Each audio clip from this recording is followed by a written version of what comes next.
नमस्कार। आज के इस संभाषा सत्र में आप सभी का बहुत बहुत स्वागत है।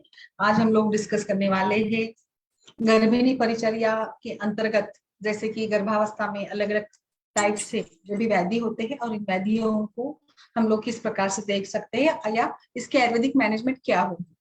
तो आप सभी का इस सत्र में स्वागत है।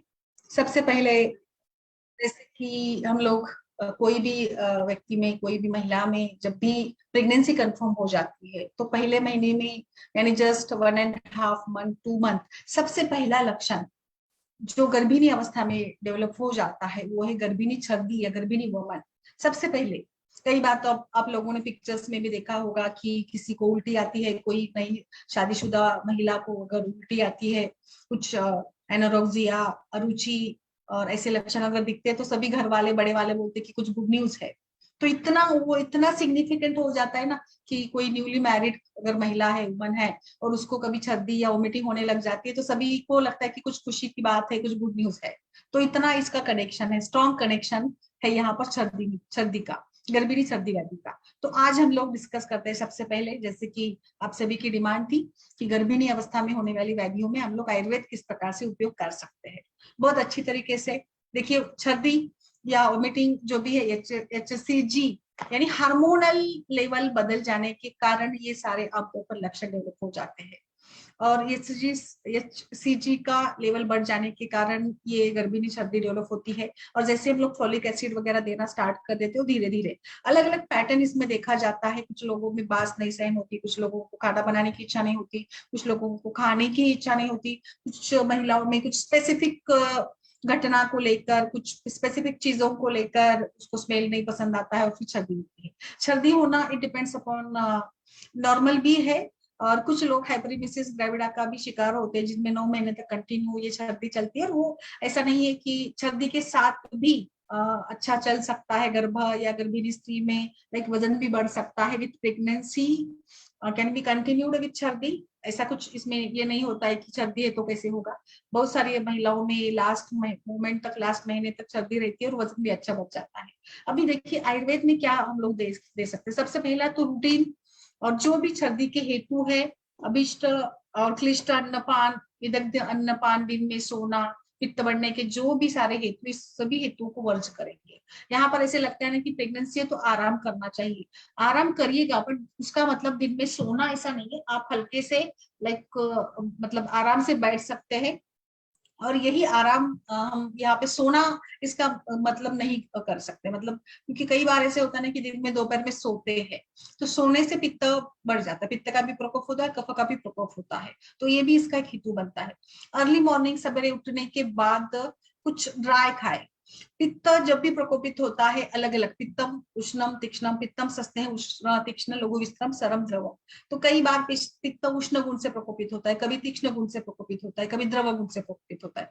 इसीलिए बेहतर ये रहेगा, आपको लिक्विड लेना है, हाइड्रेशन लेवल मेंटेन भी करनी है। बट आपका सभी का पैटर्न कैसा है, उस महिला स्त्री का कैसा पैटर्न है। कुछ महिलाओं में ऐसे होता है कि बहुत ज्यादा कुछ लिक्विड लेने से भी वोमिटिंग होती है, लाइक पेट पूरा भर के भी नहीं खाना चाहिए प्रेगनेंसी में। थोड़ा सा, जैसे आयुर्वेद में भी अमाशय के 3 भाग की है और उसी 3 भाग के हिसाब से खाना चाहिए। तो गर्भिणी अवस्था में भी आप यही करिएगा कि बहुत ही ज्यादा पेट भरकर नहीं खाना चाहिए, आपको हल्का हल्का और बीच बीच के अंतराल में उसको सजेस्ट करिएगा। एक सारा बहुत ही लिक्विड, लाइक आपने छाछ पीना अच्छा है तो 2-3 ग्लास छाछ पी लिया और 2 ग्लास दूध पी लिया, ऐसा मत करिएगा। आपको उसको अच्छे से धीरे धीरे आराम के साथ ही उसको लेना है और इसी क्रम से आपको लिक्विड्स लेने हैं।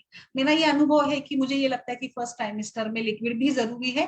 बट अगर आपको इसकी शिकायत है, वोमिटिंग की शिकायत है और कुछ स्मेल वगैरह सहन नहीं हो रही है, तो आप दिन की शुरुआत कोई ड्राई चीज से करें। उसमें आप ड्राई में लाइक लड्डू है, घर में जो भी चीज कुछ है, सूखा मेवा है या कोई खजूर का लड्डू है, नारियल की बर्फी है, या किशमिश भिगोए हुए होते हैं, सवेरे सवेरे अर्ली मॉर्निंग 10-15 किशमिश रात भर भिगे हुए आपने खा लिए, बादाम खा लिए भिगोए हुए, ये भी अच्छा काम करता है। और लाइक बिस्किट्स भी खा सकते हैं, आजकल आयुर्वेदिक बिस्किट्स भी मिल जाते हैं जो नाचनी के या व्हीट के बनते हैं, गेहूं के बनते हैं, तिल के बनते हैं, नट पाउडर का आप बना सकते हैं, जो भी है। तो इस टाइप से कोई भी ड्राई चीज, टोस्ट है, तो ये सारा से आप दिन की शुरुआत करें। इसके बाद हल्का सा नाश्ता को करना होगा।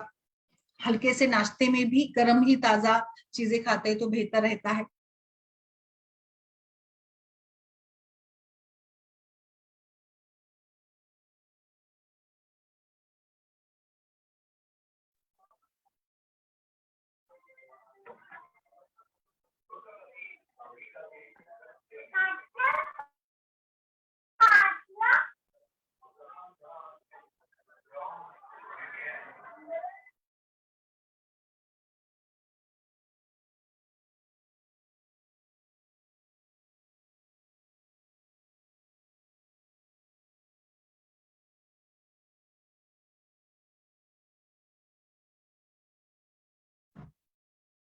इस टाइप से आपको खाने का भी वही प्रमाण जैसे मैं बता रही हूँ, बहुत ज्यादा स्पाइसी, खट्टा बहुत ज्यादा और बहुत ज्यादा तीखा मसाले वाला भोजन परहेज करें।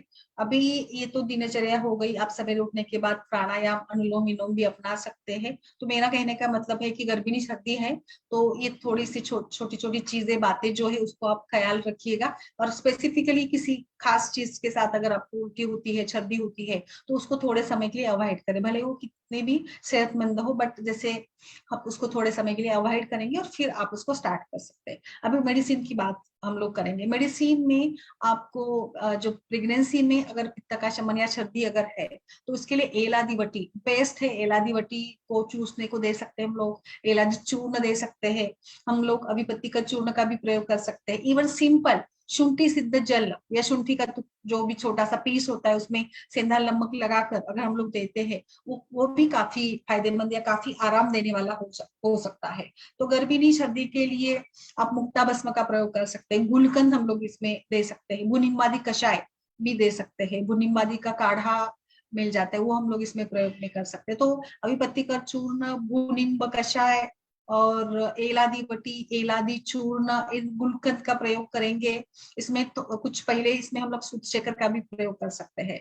तो मुझे लगता है इस इतने ऑप्शन आपको मिल जाते हैं, इसके सिवा और बहुत ज्यादा कुछ इसमें जरूरी नहीं होता है। अम्ल की चूर्ण दे सकते हैं, अम्ल की चूर्ण शहद के साथ या फिर घृत के साथ भी अगर देते हैं तो सर्दी में अच्छा आराम मिलता है। सर्दी के लिए और आपको ऑप्शन है षडंगोदक, चढ़न का पानी इसका प्रयोग कर सकते हैं जो कि फ्लूइड का लेवल भी मेंटेन करेगा।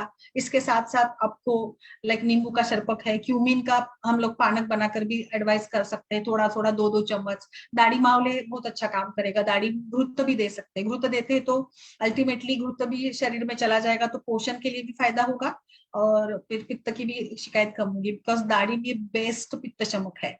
और प्रेगनेंसी में थोड़ा हम लोगों को लाइक कुछ मेडिसिन में लिमिटेशंस आते हैं ना, कुछ ऑप्शंस कम मिल जाते हैं, तो इसमें दाढ़ी घृत या दाढ़ी मावलेय, दाढ़ी वाष्टक चूर्ण भी हम लोग इसमें दे सकते हैं। तो ये गर्भिणी सर्दी के लिए मुझे लगता है ये बेहतर ऑप्शंस आपके पास है। इसके सिवा अगर आप कुछ पूछना चाहते हैं तो आप इसमें पूछ सकते हैं, बताइए।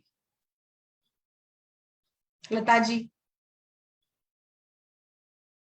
अर्चना जी, सीमा जी, अवंतिका, अंजू, बताइए कुछ इसमें अगर आपको पूछना है स्पेसिफिकली गर्भिणी सर्दी में तो आप पूछ सकते हैं। इसमें मेनली आपको लाइफस्टाइल चेंजेस करवाने पड़ते हैं और हल्का लाइक 3 महीने के बाद धीरे धीरे अपने आप से गर्भिणी सर्दी जो है ये कम होती है। मैम जो हाइपर एमेसिस के केसेस रहते हैं मैम, जो कहते हैं पानी का घूंट भी अंदर नहीं जा रहा, पानी का घोट भी, वो यस। कैसे हाँ, करेंगे डील? ये मिल जाते हैं इसमें नॉर्मली आप मैम? ना या दाड़िम रस, दाड़िम का रस 2-2 चम्मच, तो दारिम का ये रस 2-2 चम्मच दे सेटल सकते हैं, करेगा? नारियल का पानी, नींबू का शरबत, ये ऑप्शन आपके पास है। बहुत अच्छा रिजल्ट मिलता है मैम। और जैसे जैसे उसको ना पचता है धीरे धीरे उसका वो डाइजेशन इंप्रूव होगा और आम भी कम होता चला जाएगा तो फिर क्या उसको। आता है इसको? हाँ, और दूसरा एक आप इसमें दे सकते हैं ना कि खड़ी शक्कर खाने को दीजिएगा भरपूर, जो रॉ शुगर आती है ना, क्या बोलते हैं आप इसको। और हम लोग लाजा की पेया भी बना देते, लाजा यानी लाही, लाही का भी बहुत अच्छा उपयोग है। मुरमुरा जो आता है ना उसका उसका आप ये बनाकर फांट या पानी बनाकर, लाजा मंड बोलते हैं, लाजा की पिया बना सकते हैं, उसमें शुगर डालकर देते हैं ना तो कैसी भी सर्दी होती है तो उसमें राहत मिल जाती है। मैम जो मुरमुरे होते हैं वो? मुरमुरे, या यस यस, मुरमुरे का पाउडर बनाकर इसको पानी में मिलाकर दे सकते हैं। इसमें थोड़ा सा टेस्ट के लिए ना शुगर डालिएगा, एकदम बेस्ट है। कोई भी कितनी भी मतलब प्योर टाइप की हल्दी है तो इसमें आपको राहत मिल जाती है इससे, इसके साथ। और आंवला की, आंवला कैंडी बहुत अच्छा है। आंवला कैंडी अगर वो मतलब आंवला वैसे भी सेहतमंद होता ही है, आंवले का मुरब्बा, आंवले का चूर्ण अगर आपको नहीं पसंद है तो आंवला कैंडी खाते हुए दिन भर कुछ ना कुछ देखिए। जब भी अलग अलग टाइप का आंवला पित्त मैंने देखा है, कुछ लोगों में उल्टियां होती है तो राहत मिलती है और फिर खाने की इच्छा होती है, कुछ लोगों में खाली केवल लाइक उल्टी आने जैसे लगता है बट उल्टी होती नहीं है। सो इसके साथ आपके मुंह में लाइक खाली पेट भी नहीं रखना है आपको पेशेंट को, और बहुत पेट भर के भी खाने को नहीं देना है। तो ऐसे हल्का फुल्का कुछ खाने को देते हैं ना तो पेशेंट की लाइक ये भी मेंटेन होती है, उसको थकान भी नहीं आती है और हमारा जो उद्देश्य है ना वो भी डेवलप हो जाता है यहाँ पर। Okay ma'am, thank you. और कुछ किसी को पूछना है सर्दी को लेकर, बताइए। Hello madam. हाँ हाँ, अगर ये सर्दी बहुत ज्यादा इस प्रमाण में हो और तो इसे हम मुहुर्मुहु कुछ दे सकते हैं इसमें से? मुहुर्मुहु के रूप में ना, यस मैम, आंवले की हाँ। चूर्ण दे सकते हैं, और लाजा का अम्बू का पानी, लाजा अम्बू पीने को देते तो भी दे सकते हैं। फिर लाइक मुहुर्मुहु की बात कर रहे तो आप एलादी चूर्ण दीजिएगा उसको लगाकर शहद के साथ या घृत के साथ, इस मुहुर्मुहु मात्रा में देने से उसका भी ये होता है। गुलकंद खाने में दे सकते हैं। अच्छा। दाड़िम का चूर्ण दे सकते हैं, दाड़िमाष्टक चूर्ण। हाँ हाँ दाढ़ीमाष्टक, ये यस, दाढ़ीमावले भी चलता है। दाढ़ीमावले भी। भूनिम्ब का कल्क है, भूनिम्ब का कल्क है, उसको शहद के साथ दीजिएगा। अच्छा, हाँ वो भी काम करेगा। 2-3 घंटे बाद भी दे सकते हैं, बट मुझे लगता है दाड़िम का रस थोड़ी थोड़ी मात्रा में देते हैं ना, तो कोई ज्यादा समस्या नहीं आती है। मैम जैसे अभी आप बोल रहे मैम, इसका भी पीडीएफ मिल जाएगा? जैसे इतनी जल्दी जल्दी सब लिख भी नहीं पाते हैं, बीच में ओपीडी भी रहती है। अभी अच्छा वो इसको प्रिस्क्रिप्शन के फॉर्मेट में कन्वर्ट करने के लिए ना ये नोट करना पड़ता है, फिर हम इसको प्रोसेस करते हैं, तो बीच में अच्छा, ओपीडी आप रोज एक रहती है। नोटबुक लेकर बैठते जाइए सीमा जी, आई थिंक तो अच्छा रहेगा, बेहतर। मतलब आप बीच बीच में लिख भी सकते हैं ना, ऐसे भी होता है ना, कुछ चीजें हमें ध्यान में भी नहीं रहती है तो। नहीं सच में बोल रही हूँ मैं, आप हाँ एक नोटबुक मैम, डेवलप करिएगा और उसमें आप ये सारा लिखते जाइएगा रोज का हमारा। मैम मैं लिख रही हूँ, पर मैं इतनी जल्दी जल्दी नोट नहीं कर पाती, और बोलिए वो बोलिए। 6 to 8 ओपीडी भी रहती है, प्रणाम मैम। बड़ी गड़बड़ हो जाती है इस वजह। ओके प्रणाम। ओके ओके, ठीक है ठीक है, मैं थोड़ा सा फास्ट बोलती हूँ, ठीक है बताइए। हाँ बोलिए अवंतिका जी। हाँ मैम, जो पहले बोल रहे थे वो मैं आपको ये करके दे दूंगी, मैं पूरा सब लिख लेती हूँ, कुछ भी नहीं छोड़ती हूँ। Very nice very nice. WhatsApp capture करके मैं इसको भेज दूंगी व्हाट्सएप पे। ये कह रही हूँ हाँ मैम जैसे में कि शेयर बहुत कीजिए। जी मैम। हाँ हाँ बोलिए बोलिए। हाँ, आप ग्रुप में शेयर कीजिएगा प्लीज, ये नोट जो आप राइट डाउन हाँ, कर लिए ना, नोट डाउन। जी जी जी। Thank you ma'am. Ma'am pregnancy में फर्स्ट ट्राइमेस्टर में ही ज्यादा देखा जाता है कि वमन के साथ साथ अग्नि भी खत्म हो जाती है हाँ लगभग। और अग्नि भी खत्म होता है, यस मैम, उल्लास भी होता है, अग्निमांद्य भी होता है, तो आमतौर पर ना यही दोनों एक दूसरे के साथ ही जुड़े होते हैं। अग्निमांद्य के कारण भी अम्ल पित्त या सर्दी होती है, दोनों एक दूसरे से जुड़ने के साथ है। तो दोनों के लिए मेरा मानना ये है कि हम लोग उसको ना धीरे धीरे उसको डेवलप करें, जितना हो सकता है। नींबू पानी, नारियल पानी, नारियल की बर्फी और ऐसी चीजों के साथ उसको ये करें। और हल्का खाना, मूंग की दाल, हल्की ज्वार की रोटी, और जितना मतलब उसको पसंदीदा कुछ अगर फ्रूट है तो वो फ्रूट खाने को दे सकते हैं। जैसे दाड़िम का तो मैंने बता दिया है, जो भी अवेलेबल सीजनल फ्रूट है वो इसमें हम लोग दे सकते हैं। और फिर हल्का सा सूजी का उपमा है, शीरा है, और साबूदाने का भी हम लोग बना देते कांजी टाइप में वो। तो पहले महीने में, पहले 3 महीने में वैसे भी वजन ज्यादा बढ़ता नहीं है, और बढ़ने की अपेक्षा भी नहीं रखनी चाहिए। जैसे वो टोटल 3 महीने तक 1 kg अगर बढ़ता है तो भी ठीक है, बट उसका ओवरऑल हेल्थ मेंटेन रखने में ही हमें ये होगा। तो अब इतना उल्टी वगैरह हो रही है तो थोड़ा अग्निमान और अरुचि होती है। तो टेस्ट डेवलप कराने के लिए दाड़िम बेस्ट है, भूनिम्ब कल्क बेस्ट है, आंवला बेस्ट है। आंवले का मुरब्बा या आंवला रोज दिन में एक आंवला उसको खाने को लगाइए, 2-3 दिन में तो आराम मिल जाता है उसको। हम लोग लहसुन का भी प्रयोग करते हैं, हम लोग लहसुन की चटनी और रोटी खाने को देते हैं, ज्वार की रोटी काफी अच्छी टेस्ट डेवलप होती है अरुचि में। और शुंठी का, जैसे मैंने बताया, शुंठी सिद्ध जल या षडंग पानी का प्रयोग करें। और दूसरा, लहसुन की चटनी के साथ रोटी खाने को देना बेस्ट है। उपमा, सूजी, खीर, और लाइक हलवा, गाजर का हलवा बनाकर दे सकते हो। वो ऐसे पचने लायक जो भी उसको मनपसंद जो भी लगता है कि वो खाने से उसको अच्छा लगता है मैम वो उसको दीजिएगा। कंजेनल फूड और शुंठी, ये दो चीज मतलब देना होगा मैम। हाँ बहुत ही बहुत ही। और तो खान मैं पान में हल्का खाना उनको दे।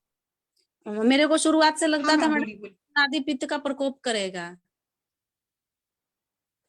हाँ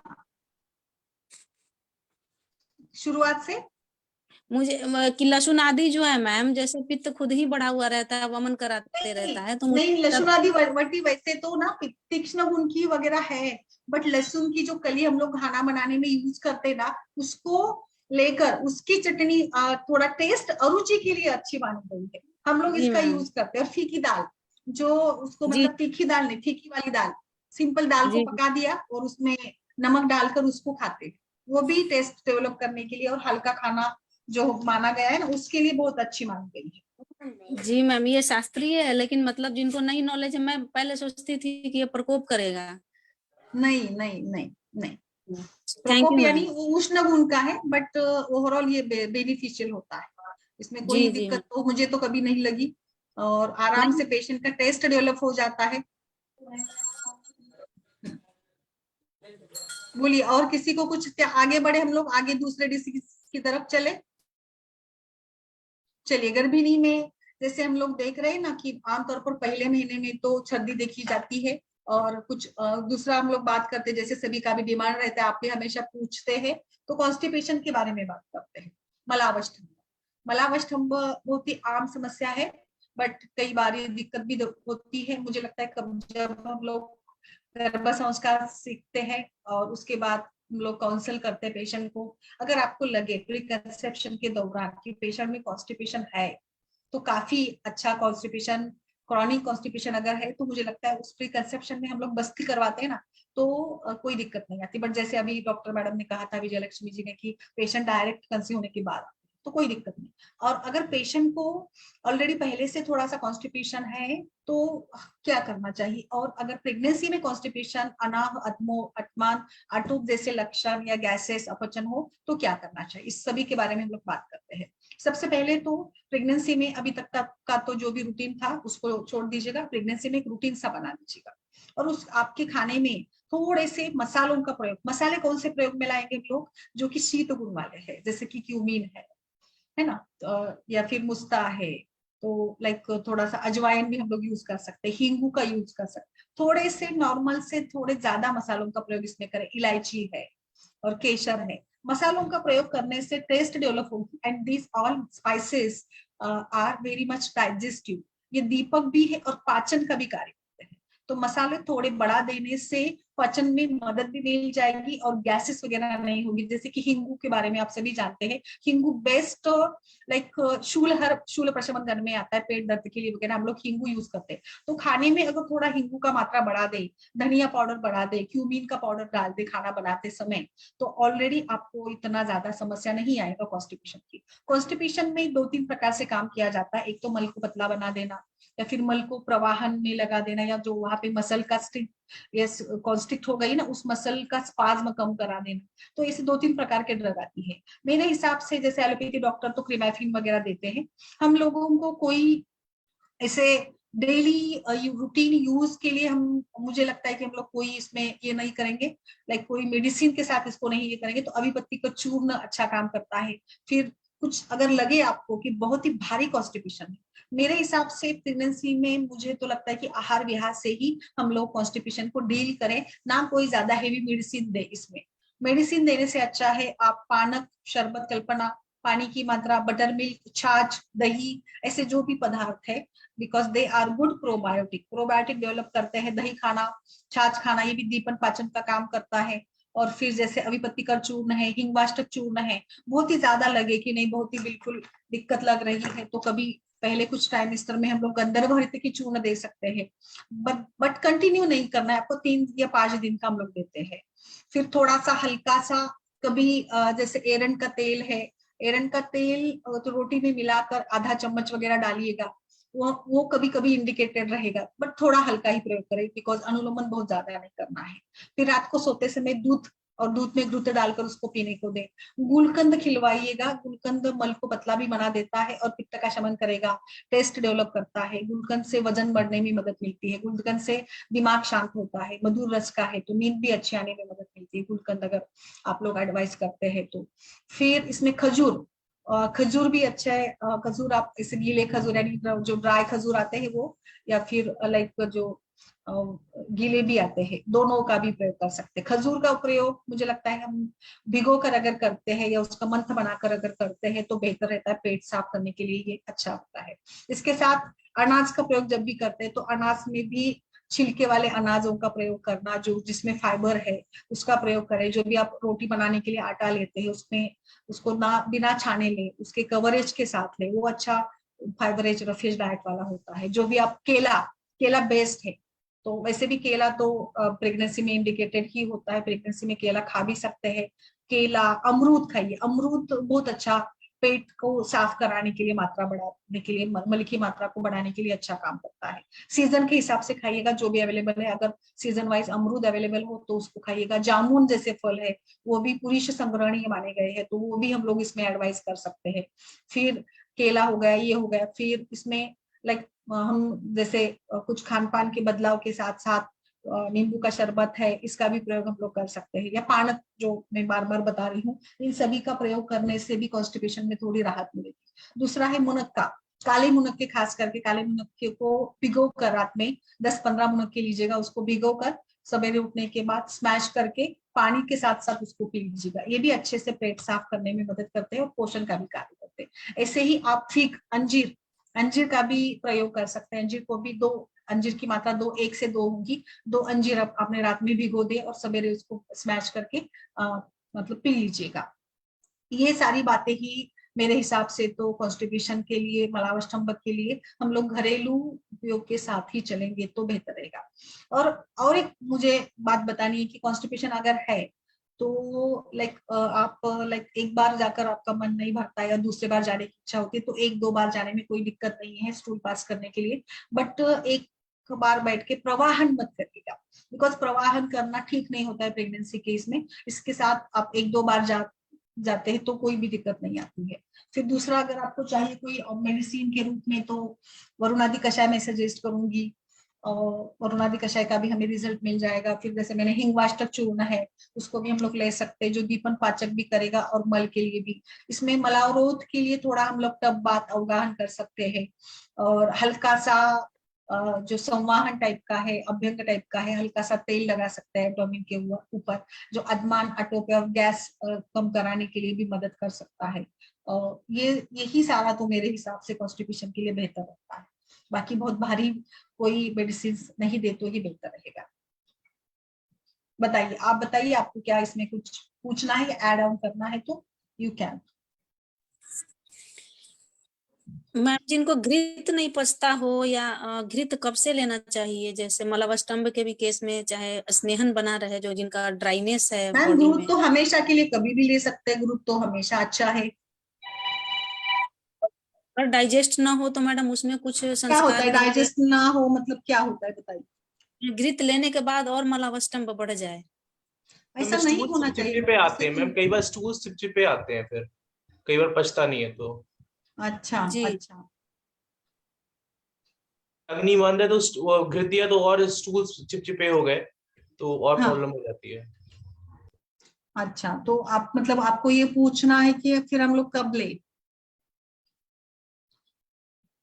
अब कैसे ले फिर, अगर उसको चाहिए, स्नेहन चाहिए तो कैसे ऐड ले? करके लें तो शायद वो भी डाइजेस्ट हो, उसका फायदा भी मिल जाए। अच्छा, फिर मक्खन दूध खान पान में ला सकते हैं। मैम घृत फिर कैसे, मतलब कैसे देना होगा? घृत अगर ऐसे हो रहा है तो दीपन पाचन के साथ ही देना पड़ेगा, फिर आम पाचन, जैसे आम पाचन या नहीं, इसके फिर साथ? मतलब आप सिंपल घर के घृत से ये हो रहा है तो आप औषधि घृत लीजिएगा, दाढ़ी मादी घृत लीजिएगा, है ना। जी मैम, ये शायद ठीक होगा। जी मैम। हाँ, या फिर सोम घृत है, कल्याण घृत है, एज अ मेडिसिन अगर आप लेते हैं तो मुझे नहीं लगता, और इसका असर भी होगा और बाकी के भी गुण मिलेंगे ना इसमें। और हल्का त्रिफला चूर्ण भी ले सकते हैं मैम, त्रिफला चूर्ण और सौम्य, मतलब अगर सौम्य विरेचक चूर्ण भी आता है, बहुत ही ज्यादा दिक्कत अगर कभी लगती होगी तो वो है। और तीव्रत लेह करके भी आता है, इट इज लाइक जाम की जैसे होता है ये, तो ये आप गर्म पानी के साथ ले सकती है, नेचुरल रेमेडी के रूप में ही है। बट देखिए, कोई भी कॉन्स्टिपेशन की दवा आप कंटिन्यू मत लीजिएगा, ये मेरा कहना है। जितना हो सके नेचुरल चीजों के साथ ही उसको काम करेंगे तो बेहतर रहता है। जी मैम, मैंने देखा कि हींग का छौंक लगा के और गरम दाल हाँ में थोड़ा घी बढ़िया डाइजेस्ट हो रहा है मैडम, जबकि मीठी चीजों में नहीं डाइजेस्ट हो रहा है। हिंग के छौंक के अच्छा, बाद वो अच्छा हो रहा है, यस यस लहसुन और छौंक के बाद मैम। यस, मैंने तो वही बोला ना, हींग तो बेस्ट ही है। हाँ अजवाइन का हाँ प्रयोग करें, हींग का प्रयोग करें। आप छाछ पीते हैं ना, छाछ का प्रयोग बढ़ाइएगा, दही का प्रयोग बढ़ाइएगा। छाछ में भी आप हींगू अजवाइन वगैरह डालकर उसका चोक दे सकते हैं। हम लोग मट्ठा जी बोलते हैं इसको। उस टाइप का जी छाछ पीते हैं तो भी मैम इम्प्रूवमेंट होती है कॉन्स्टिपेशन में। जी जी मैम। बट मुझे लगता है कि कॉन्स्टिपेशन अगर प्रेगनेंसी में है तो बहुत ज्यादा कुछ हम लोगों को खिलवाड़ नहीं करनी चाहिए। आप एक बार उसी के साथ हो जाने दीजिएगा और प्रॉपर फिर बाद में उसकी प्रॉपर ट्रीटमेंट करवाइएगा, बस्ती वगैरह देकर, है ना, आफ्टर डिलीवरी। मतलब अगर आपका क्रॉनिक कॉन्स्टिपेशन की समस्या है तो जी बस मैम प्रवाहन ना करें। एक दो बार जाकर आए तो चल जाए, बट प्रवाहन ना करें। और अगर प्रवाह इससे लगा तो बीच बीच में 2-3 महीने में एक आध बार ऐसे सौम्य कोई विरेचक चूर्ण, लाइक त्रिफला चूर्ण, गंधर्व हरितकी, ऐसे महीने में एक आध बार ले सकते। 2-3 दिन के लिए लीजिएगा और बस फिर छोड़ दीजिएगा। कोई ऐसे मैम आदत बनाए रखे। पूरी प्रेगनेंसी में बस्ती एकदम कॉन्ट्रा इंडिकेटेड है नहीं यस मैम, मैम? यस, 8वें महीने के बाद, 8वें महीने के बाद। जी जी मैम। हाँ, 8वें महीने के बाद ही वहां पर, आज ही हमने दोपहर में वही चर्चा की कि बस्ती देनी ही नहीं। जी मैम आप जितना खान पान में बदलाव के साथ ही, और जो भी खाते पतला खाए, कोई जी मतलब आप रूखा। जितना बता रहे हैं मैम उतना कर लेने पे भी मैंने देखा कि आराम हो जाता है, लेकिन कंटिन्यूटी जो नहीं रखते, जैसे मैं नहीं रख पाती। कंटिन्यूटी का प्रॉब्लम है। हाँ, जी यस यस, कंटिन्यूटी का थोड़ा सा प्रॉब्लम तो है, मैं समझ रही हूँ आपकी बात को। जी, ठीक है मैम। और विजय मैम, लक्ष्मी जी? हाँ हेलो मैम। हाँ, मैं पूछना चाहती थी कि कुछ कुछ पेशेंट में ना सीवियर कॉन्स्टिपेशन होता है। सीवियर जैसे वो 15 से 20 बार जाते हैं, लेकिन मैम, उसको कॉन्स्टिपेशन नहीं कहेंगे, वो ग्रहणी टाइप का हो गया फिर। इट इज नॉट नहीं, कॉन्स्टिपेशन। सिर्फ प्रेगनेंसी में वो मुझे साइकोलॉजिकल भी कुछ है क्या? क्या है मतलब सेम कुछ? नहीं, साइकोलॉजिकल तो कुछ नहीं था। मैं मेरी बात कर रही हूँ मैडम, ऐसे समझो। अच्छा अच्छा, क्योंकि हाँ हाँ, बोलिए मेरी बोलिए। दो था, तो दोनों में भी मुझे इतना सीवियर कॉन्स्टिपेशन था कि मैं 15 से 20 बार जाती थी, रात में भी उठ उठ के जाना पड़ता था। और क्यों? लेकिन एकदम क्या आपके मन में कोई डर था या क्या था? क्या था? डर तो नहीं था, लेकिन थोड़ा सा टेंशन में थी मैं, थोड़ा टेंशन, टेंशन में स्ट्रेस था? हम्म था थोड़ा, क्योंकि मेरा हम्म। आईयूडी हो गया था, तो मुझे ऐसा लगता था कि मेरा ये अच्छा होना चाहिए वगैरह। लेकिन डाइट वगैरह एकदम अच्छा था मेरा, लिक्विड डाइट, और मुझे हाइपरइमेसिस भी था। हम्म, 9 महीने भी मैंने उल्टियाँ की, हाँ, इवन सीजन के पहले भी मैं उल्टी करके गई, ऐसे समझा। अच्छा, कुछ कुछ लोगों इतना में होता सीवियर। है। और अभी तो कैसा अगर है ऐसा, कॉन्स्टिपेशन, कैसा है अभी? अभी कुछ नहीं है, कुछ भी नहीं। सिर्फ प्रेगनेंसी में हुआ? हाँ, सिर्फ प्रेगनेंसी में मैम, ऐस- अभी कुछ भी नहीं, एकदम नॉर्मल। उसके पहले भी नहीं था, प्रेगनेंसी के पहले भी नहीं था, लेकिन सिर्फ प्रेगनेंसी में। क्या तो प्रेशर, क्या ऐसा, लगता है आपको, क्या हेतु कुछ लगता है? प्रेशर फैक्टर लगता है या मानसिक फैक्टर लगता है?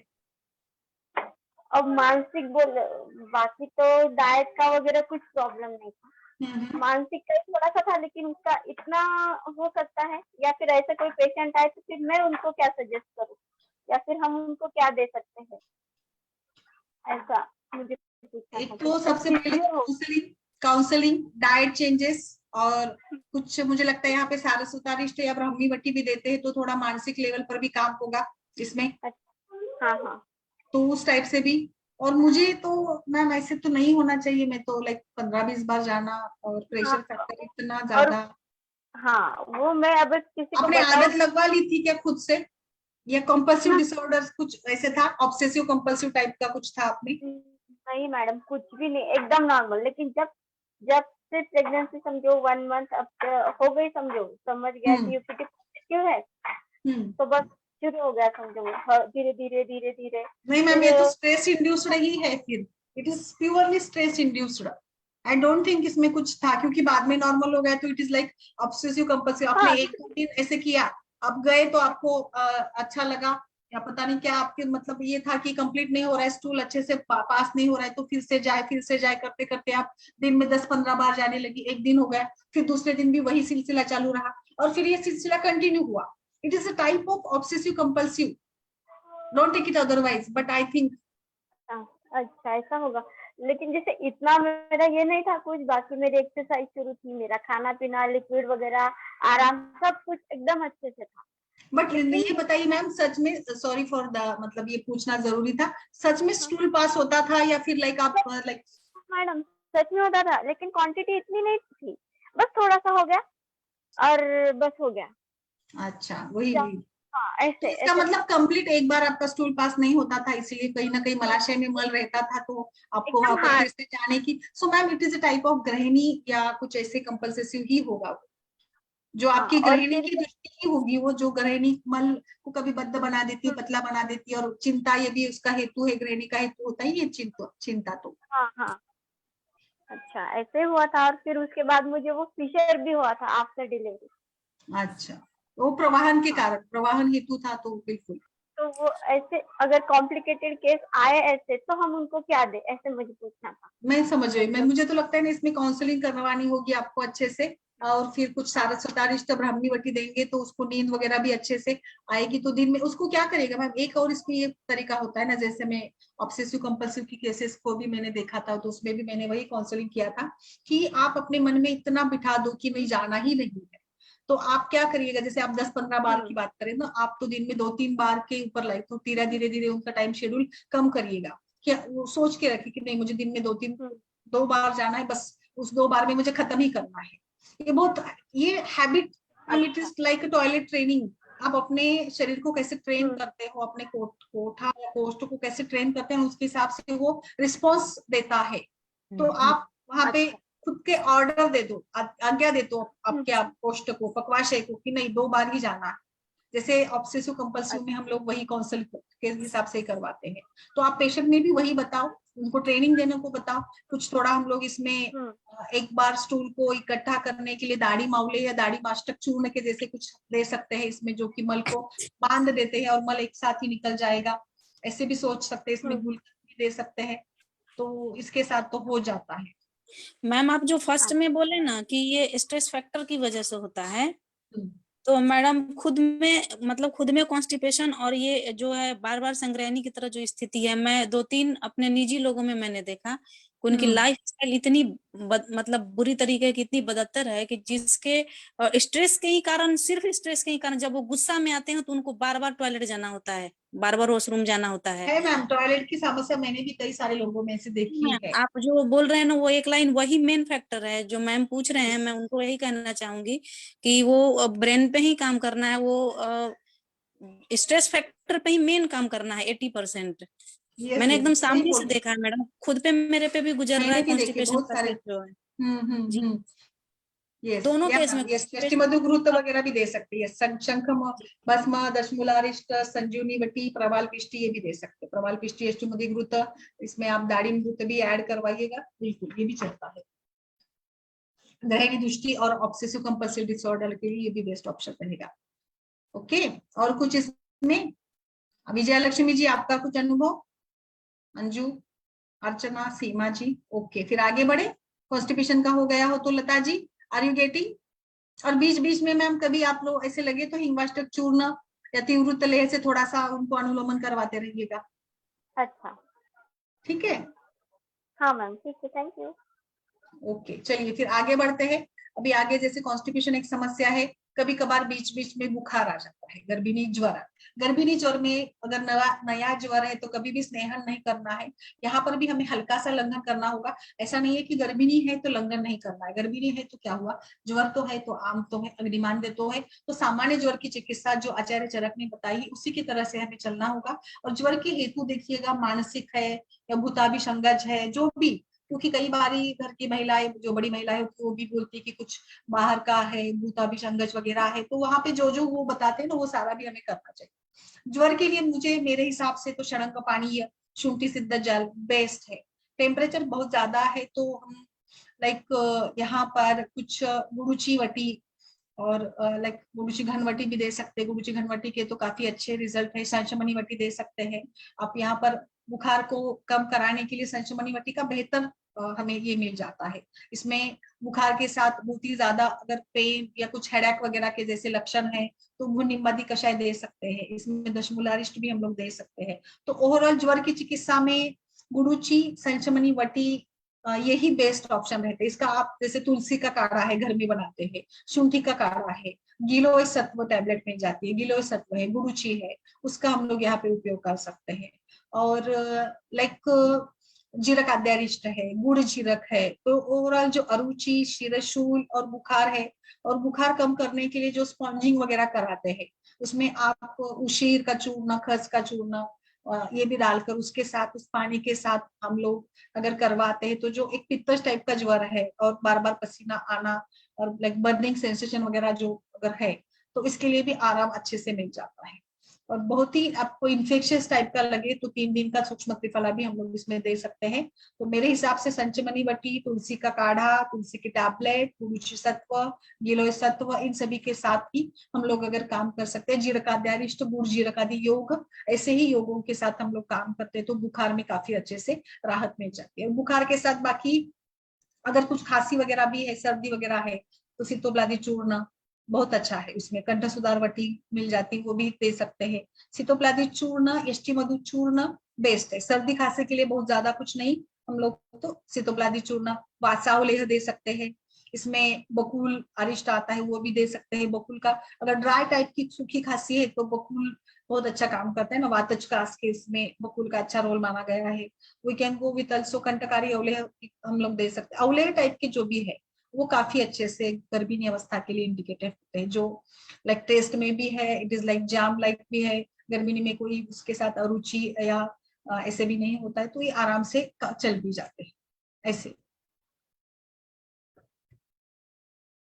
और किसी को कुछ ऐड करना हो तो बताइए इसमें।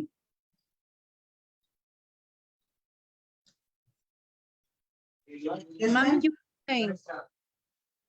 जी यूटीआई रहता है ना हाँ, प्रेग्नेंट लेडी बहुत यस ज्यादा यस, उसके ऊपर भी आते हैं हम लोग, आते हैं उसके ऊपर भी आते हैं। मैम, और पस सेल्स भी कई बार तो फुलफिल्ड से भी आते हैं, तो उसको हम कैसे, मतलब चंद्रप्रभा वटी तो नहीं दे सकते ना मैम प्रेगनेंसी में? नहीं, हम लोग वरुण आदि कषाय देते हैं, दे सकते हैं। पंचतृण कषाय दे सकते हैं। यहाँ पर गोक्षुर चलता है ना, गोक्षुर पुनर्नवा का काढ़ा बनाकर दे सकते हैं। गोक्षुर आदि गुगुल भी चलता है। उसमें उपवास करवाइएगा। अभी एक एक कंप्लीट करते हैं, एक एक कंप्लीट करते हैं सीमा जी। अभी ज्वर का पूर्ण करते हैं। ज्वर में कुछ किसी को कुछ ऐड करना है या कुछ करना हो तो बता दीजिएगा। ज्वर में मूंग का यूज और खिचड़ी यही है जो पेयामंड विलेपी, जो सामान्य ज्वर की चिकित्सा है ना, वो वही चिकित्सा हम लोग यहाँ पर करेंगे। और बाकी जैसे अलाइड लक्षण है, प्यास वगैरह बहुत लगती है, तो जीरक अद्यारिष्ट, जीरक का फाड़ बनाकर दे सकते हैं पीने को। हाँ बोलिए मैम, विजया जी, अंजू, रंजीत जी, लता जी, ज्वर के लिए कुछ एड ऑन करना है गर्भिणी ज्वर के लिए? मैम मूंग के अलावे और क्या दे सकते हैं मैम? मूंग की दाल के अलावा मतलब जी मैम। यूज बनाने के लिए लाजा मंड दे सकते हैं मैम। लाजा का भी अच्छा है, ज्वर के ज्वर लिए में भी है। मैम जी। हाँ, यष्टि मधु फांट है, यष्टि मधु, फिर ये भी दे सकते हैं। लाइक कोई पानक कल्पना का भी हम लोग उपयोग कर सकते हैं यहाँ पर। षडंग पानी दे सकते हैं, षडंग पानी दे सकते हैं। मुस्ता सिद्ध वाटर दीजिएगा। मुस्ता सिद्ध जल से तिक्त रस के साथ शमन भी होगा, पित्त का भी शमन होगा, बुखार भी कम हो जाएगा, उसमें भी मदद मिल जाएगी जी। हाँ। और किसी का इसमें? ये पूछना था, जो आपने कॉन्स्टिपेशन बताया था, तो जैसे आपने मल का तो बता दिया था कि जो है अगर मसल स्पाज्म है उसकी वजह से कॉन्स्टिपेशन हो रहा है, तो कैसे उसमें क्या बेस्ट रिजल्ट्स देते हैं इस चीज से? मसल स्पाज्म के लिए हाँ। दशमूलारिष्ट दीजिएगा। फिर वात शमन के लिए ऐसे पेट में मरोड़ आकर है तो शंख भस्म दीजिएगा। शंख भस्म, शंखवटी, मरोड़ आने के लिए पेट के। या हिंगू, हिंगवाष्टक चूर्ण है, वो दे सकते हैं मरोड़ के लिए। मैम अगर पाइल्स के वजह से भी कॉन्स्टिपेशन हो रहा हो तो उसमें क्या देंगे हम, मतलब स्पेसिफिक कोई? अभी मैम ने बताया था उनको फिशर की प्रॉब्लम भी आई थी, शायद किसी मैम ने बताया था कि फिशर की प्रॉब्लम भी आई थी। इसमें नाक ये दे सकते ना सर, नागकेशर दे सकते हैं, नागकेशर चूर्ण दे सकते हैं इसमें। पाइल्स के लिए भी होगा। पाइल्स के लिए भी होगा। Okay ma'am. और किसी का कुछ है इसमें? मैम एक जो मतलब ऐसा होता है कि जैसे 8th और 9th मंथ में कई पेशेंट्स को ऐसा होता है कि उनको नींद रात को कम आने लग जाती है और थोड़ा मतलब उनका जैसे स्लीपिंग पैटर्न है वो चेंज हो जाता है, उनको इरिटेशन रहने लग जाती है, उसके लिए कुछ हो अगर तो। अनिद्रा के लिए ना, हाँ एक एक हाँ जी। अनिद्रा, यस यस मैं समझ गई, अनिद्रा के ऊपर आते हैं, तो ये खत्म कर दे हम लोग। मैम फीसर का कुछ एक्सटर्नल भी किया जा सकता है क्या मैम, जिनको फीसर से बहुत परेशानी होती है? फिशर के साथ अवगाहन करिएगा, अवगाहन। जी मैम। अवगाहन गर्म पानी में हल्दी का चूर्ण डालकर, हल्दी का चूर्ण डालकर उसमें बिठाइएगा, अवगाहन ही बेस्ट रहेगा। और ज्यादा से ज्यादा पेट साफ होने के लिए ध्यान देना होगा इसमें। और लाइक स्टूल पास करने जाने से पहले वहां पे थोड़ा गुरुत है या फिर हेलोकोन जेली वगैरह बताते हैं ना, उस टाइप में भी आप लगाकर वहां पे ये करते हैं, तो उसमें भी फिशर में भी वही होगा कि पेट साफ होने की तरफ ज्यादा से ज्यादा ध्यान देना पड़ेगा। जी मैम।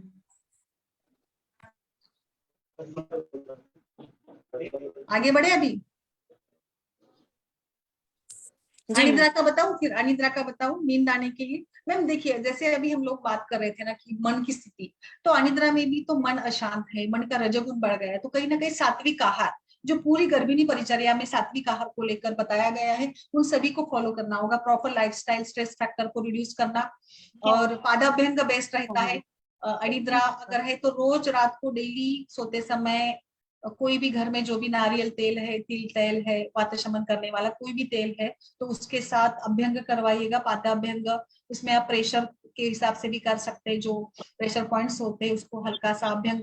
अभ्यंग से मुझे लगता है कि ऐसा कोई नहीं होगा कि जिसको नींद नहीं आती, पादाभ्यंग बेस्ट है।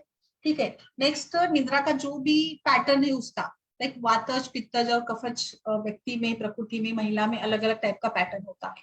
ओवरऑल 6 घंटे की नींद अगर पेशेंट को आती है तो इट्स ओके। और अगर लाइक स्ट्रेस फैक्टर है तो स्ट्रेस फैक्टर के ऊपर आपको काम करना होगा, जिसके लिए आपको फिर लाइक मेंटाइट सिरप जैसे मैडम ने बताया, फिर ब्राह्मीवटी है, सुवर्ण सारथ व्रतारिष्ट है, तो कोई भी उसके मेंटल स्थिति को, मानसिक स्थिति को डिस्टर्ब करने वाला कोई भी जो भी हेतु है, इस हेतु के ऊपर काम करवाइएगा, काउंसलिंग करवाइएगा पेशेंट का। और कई बार ऐसे होता है ना, अति सोचने के साथ भी नींद नहीं आती, फिर कल क्या होने वाला है, गर्भिणी को लेकर, गर्भावस्था को लेकर कोई स्ट्रेस है क्या, काम को लेकर स्ट्रेस है क्या, जो भी सारे स्ट्रेस फैक्टर आपको आइडेंटिफाई होते हैं वो वहां पर हम लोग ये करेंगे। फिर आप इसमें लाइक स्नेह गुण वाला शिरोअभ्यंग करवा सकते हैं, जो कि मस्तिष्क का ब्लड सर्कुलेशन भी इंप्रूव करा देगा और रजोगुण कम करा देगा, चंचलता कम करा देगा। रजोगुण के ऊपर काम करना होगा, क्योंकि निद्रा आने के लिए तो तमोगुण की जरूरी है, बट मन में जब भी रजोगुण बढ़ जाता है उस चंचलता के कारण तम का ये होकर निद्रा नहीं आती है। तो इसके लिए अनिद्रा के लिए तो मधुर रस भी अच्छा माना गया है, मधुर रस, जीवनी गण। आपको इसमें जो भी गर्भिणी परिचर्या, गर्भ की मासानुमासिक वृद्धि के लिए जो भी दूध है, मक्खन है, ग्रूथ है, इन सभी का प्रयोग भी करते रहना चाहिए। मासानुमासिक काढ़ा या वटी का सेवन अगर महिला करती है प्रॉपर, तो मुझे नहीं लगता इसमें कुछ अनिद्रा की शिकायत होगी। हाँ, लास्ट कुछ महीने में, लास्ट के 2 महीने में वजन काफी बढ़ जाता है ना, पेट का वजन बढ़ जाता है, तो इसके लिए वो सीधा नहीं सो पाती है, तो उसको बदल बदल के कभी लेफ्ट साइड कभी राइट साइड होते होते वो सोती है, तो ये थोड़ी दिक्कत आती है। कटिशूल कभी रहता है, पैरों में सूजन रहती है, और थोड़ा स्ट्रेस रहता है कि डिलीवरी कैसी होगी, नॉर्मल होगी, सीजर होगा, कैसा होगा, बच्चा कैसा होगा, इस सभी फैक्टर को लेकर थोड़ा सा स्ट्रेस रहता है, तो वो सारा ओवरऑल स्ट्रेस उसमें कम करा देंगे। और रात को सोते समय दूध पीना, दूध भी काफी अच्छा, लाइक ये भी डेवलप करने के लिए, निद्रा आने के लिए दूध अच्छा माना गया है। फिर आचार्य बताते हैं कुछ खीर, जैसे कुछ खीर है जो कि मधुर रस वाला है, वो सारा उसके खान पान में अगर ऐड करते हैं, जिसके साथ निद्रा आने में मदद मिल जाती है। तो निद्रा जनन जो भी भाव है उन सभी भावों का सेवन करना होगा। सात्विक गुण, रजतम की चंचलता को दूर करना, मनोबल बढ़ा देना उसका, उसके मनपसंद जो भी चीजें हैं, जैसे उसको जो भी लाइक सोते समय चाहिए होता है ना, उस टाइप का अगर उसको ये चाहिए, प्राइवेसी है, वो सारी चीजों के ऊपर भी हमें काम करना होगा। मैम अनिद्रा के लिए कोई नस्य भी, सिंपल गोघृत या कुछ कर सकते हैं? नस्य वैसे गर्भिणी अवस्था में डायरेक्ट नस्य नहीं करना, नासा में तेल लगा सकते हैं जी, ऐसे नासा पूरन, जैसे कर्ण पूरन वगैरह करवाते हैं ना, उस टाइप में करवा सकते हैं। और कुछ बताइए इसमें आपका।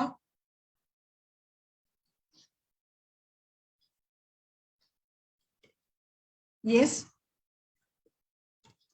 ब्राह्मीवटी सुवर्ण सारस्वतारिष्ट भी दे सकते हैं, सुवर्ण सारस्वतारिष्ट।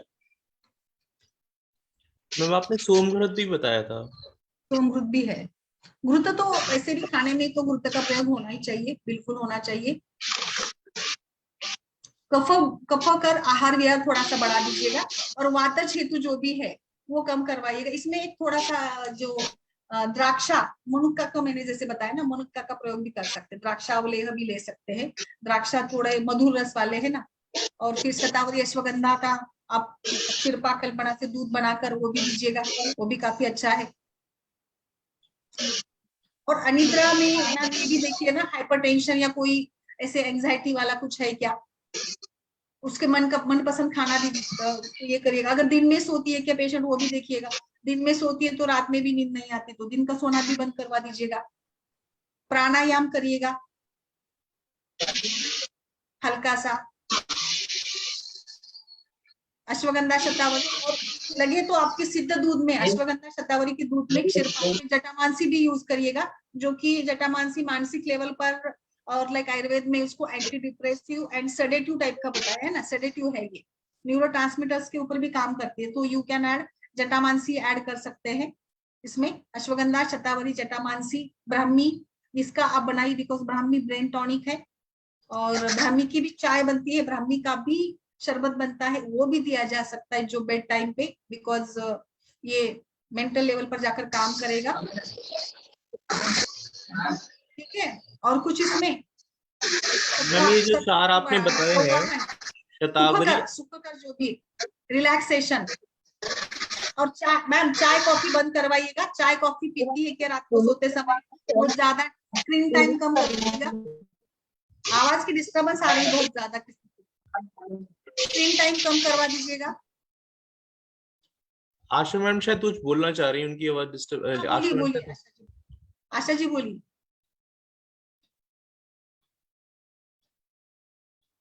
और किसी को ऐड करना है? स्क्रीन टाइम कम करे, मोबाइल देखना कम करे, चाय कॉफी का सेवन कम करे, उन्मादक चीजों का सेवन कम करे।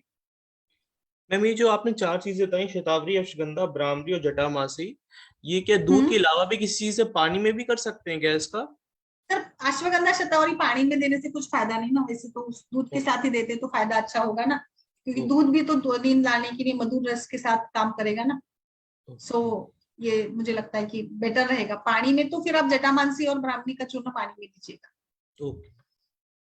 और ये लाइक देखिए, मस्तिष्क में कौन से दोष रहते हैं, तर्पक कफ, प्राणवायु, इनके ऊपर भी काम करवाना होगा ना।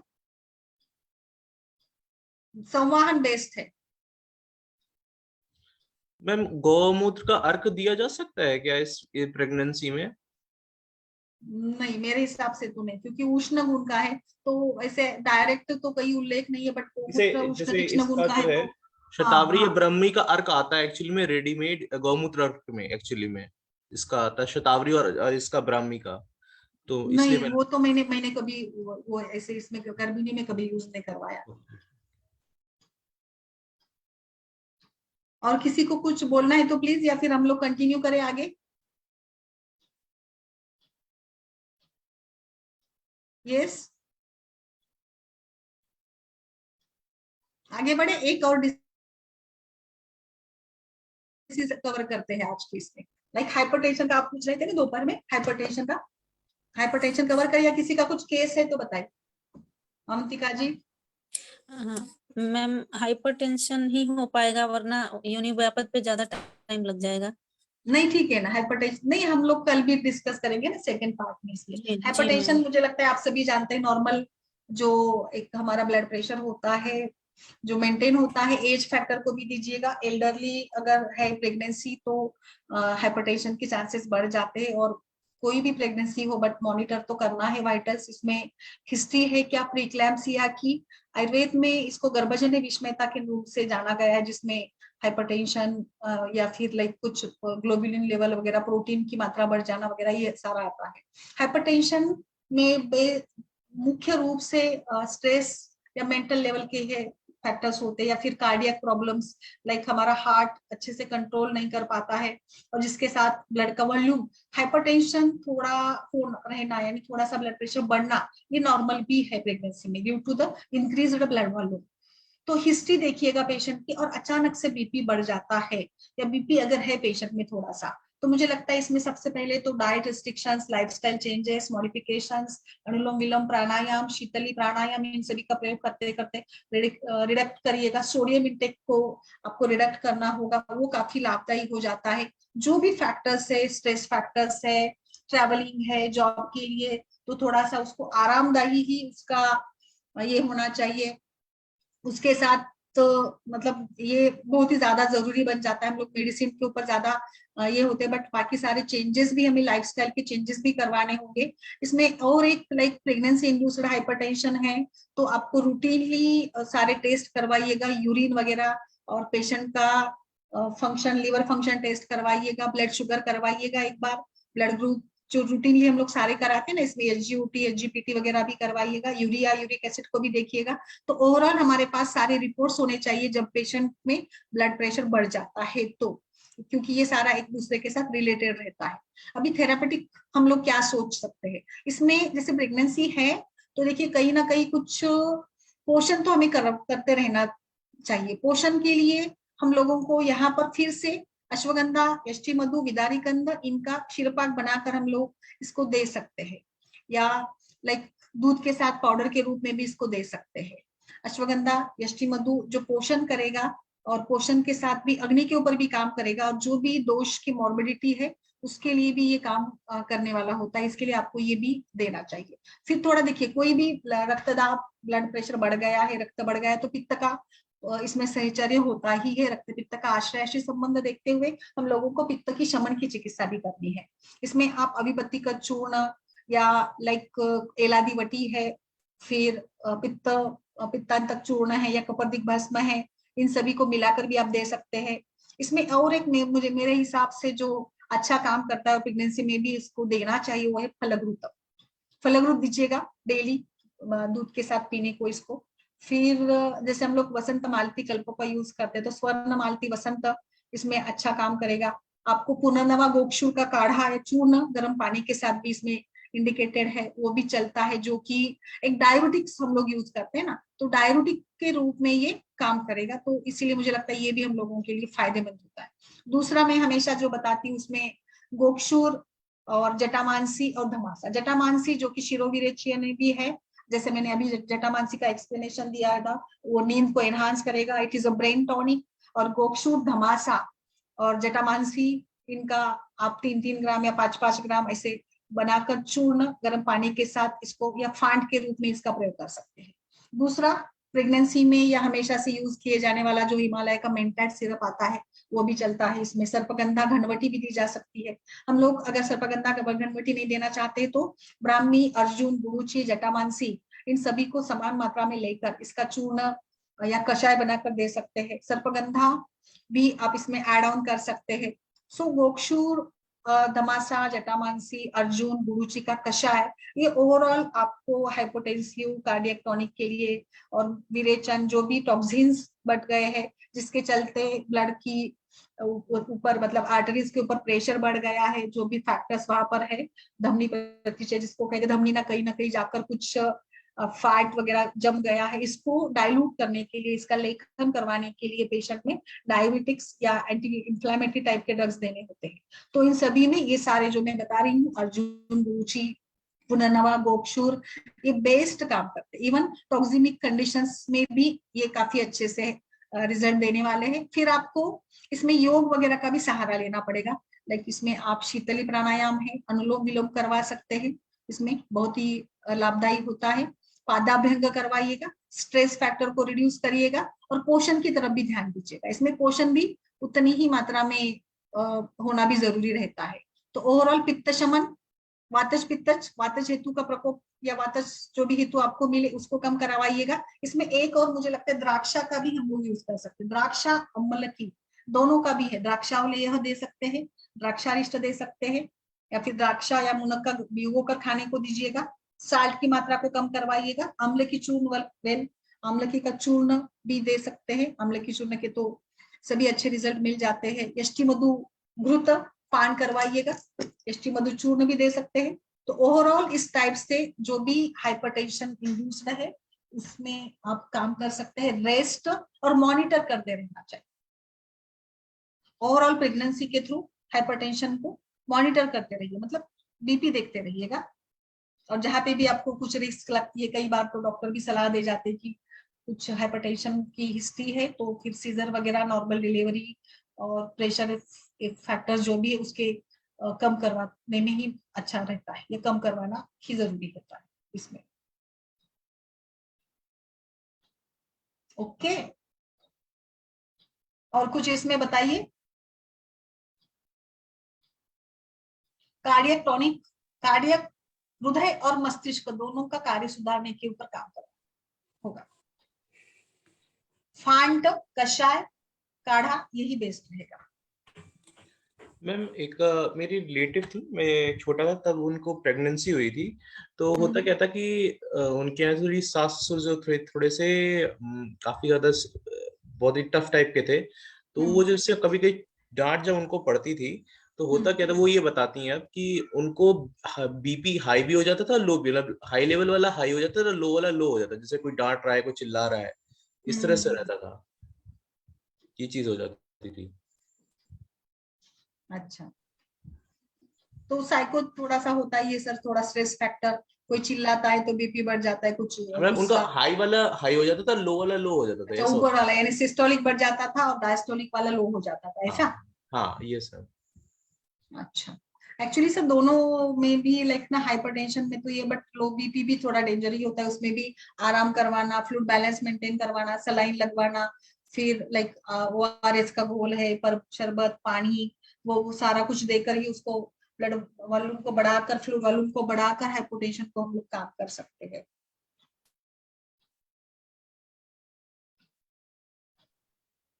पुनर्नवा मंडूर भी देना है, पुनर्नवा भी, क्योंकि कुछ मतलब ओवरऑल रक्त धातु का भी काम बढ़ाने के लिए, रक्त धातु की मात्रा बढ़ाने के लिए भी पुनर्नवा मंडूर अच्छा है।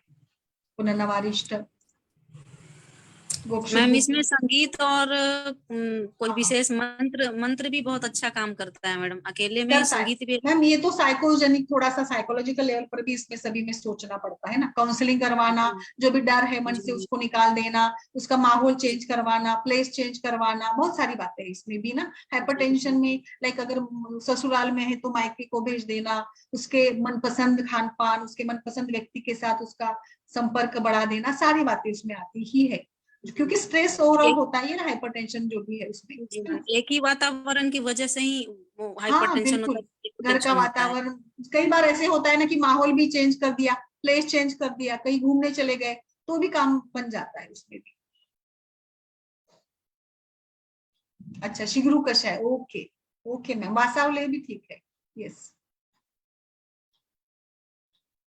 सो आई होप कि आज का सत्र आपके लिए फायदेमंद होगा, या आपको सीखने को मिला होगा इसमें से। और कल भी हम लोग कंटिन्यू करेंगे, बिकॉज अभी बहुत सारे डिसीजेस बाकी है प्रेगनेंसी के। ठीक है अवंतिका जी, आशा जी? जी मैम, जी मैम। ओके, सीमा, अर्चना जी, सुरेखा? मैम इस पे थोड़ा सा डिस्कशन कर लीजिएगा, जैसे कि जेनेटिक जैसे पास हो, जैसे किसी को दोनों पेरेंट्स को डायबिटिक है हाँ, तो यस बच्चे यस। को ना आए, मतलब दोनों इस अच्छा तरह ना से आए, अच्छा जेनेटिक ठीक वाला है, है, जैसे कल जैसे पे इसमें कई लोग को डायबिटीज का लेते हैं हम लोग, कल पे इसमें डायबिटीज डायबिटिक है, और कोई जैसे हेयर लॉस है, या फिर आइज डिसऑर्डर है, या फिर अगर दोनों लेट से कि एड्स वगैरह किसी को है या HIV है, तो बच्चे में ना हो, इस तरह से क्या हो सकता है, कुछ ऐसा हो सकता देखते हैं सर, उसमें भी हम लोग डिस्कस करते हैं ना, कैसे आयुर्वेद क्या क्या कितना तक कर सकते हैं वो डिस्कस करते हैं। ठीक है, है? ओके ओके, चलिए, नमस्कार सभी को, आभार सभी का, हमारे सारे फेसबुक के दर्शकों का भी मैं आभार व्यक्त करती हूँ। मैम मेरी बेटी आपको प्रणाम करना चाहती है। अरे हाँ, नमस्कार, उसका चेहरा तो दिखाइए। कस के बोलो। प्रणाम मैम। प्रणाम प्रणाम, नमस्ते सभी, चलिए शुभ रात्रि सभी को, फिर कल मिलते हैं। जी मैम, शुभ रात्रि। Have a nice time.